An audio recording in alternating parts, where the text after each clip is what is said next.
And you obviously spent a lot of time with some great pitchers, like phenomenal pitchers, and a great pitching coach. What kind of impact has Mike White had on your career Oh as a God. catcher? And not even just, I mean, before that, you had Janelle, who was in front of you, I terrific, All oh, American catcher. Um, just to kind of unpack some of those influencers.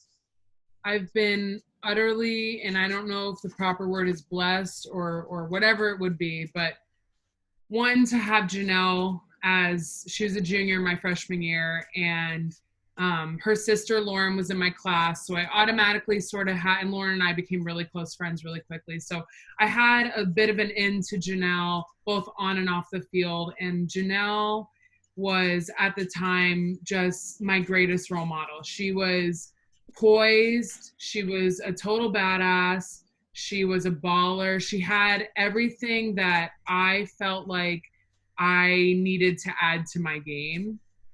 And I was lucky to be able to play behind her for 2 years and sort of pick the pieces of her game that I wanted to add to mine. Because I'm not Janelle Linvall. I can't intimidate people just by standing there. You know what I mean? She's just so cool.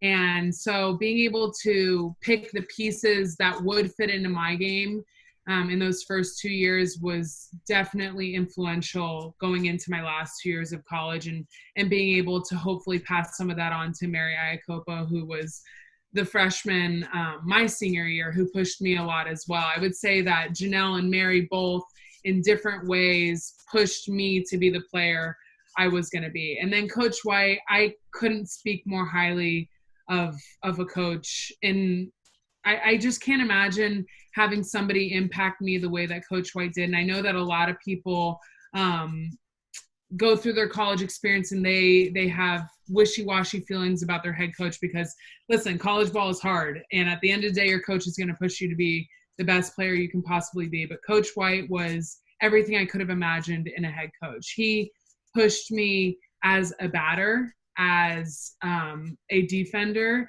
as a future maybe coach. Like, he taught me everything. He taught me how to pick change-ups.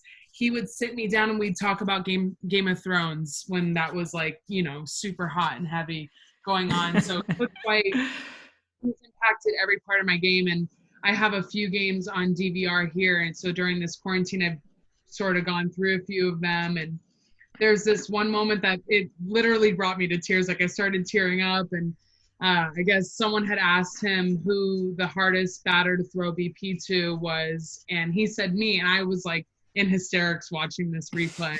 And so I texted him. I was like, I love playing for you. Like, you were everything I could have ever imagined in the head coach. And he responded, anybody who knows Coach White knows that he will leave you on red no matter how important you are to him. Like, he is just not the best texter. And he responded within like 10 minutes, I love coaching you. And it was just so, I don't know what the word is, but it meant everything to me. That text message is like one of the best texts I've ever received. Mm-hmm. Anybody, especially anybody who knows Coach White, he's just not very, he doesn't express his feelings a lot. And for him to tell me that that was how he felt about me was just extremely rewarding over my 4 years. And we have a fantastic relationship, and I love following the Longhorns. Like you said, I have Longhorn gear galore, and obviously a lot of my teammates are on that team. And I'm a Duck first, but I'm definitely a Longhorn, tied for second with Hoosier at this point in Yeah. my life.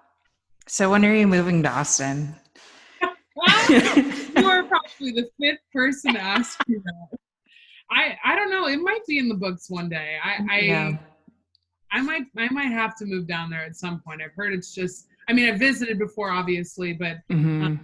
living there is probably a whole different ordeal. And I might have to head down south to Texas one of these days, or I guess north from where I live. Mm-hmm.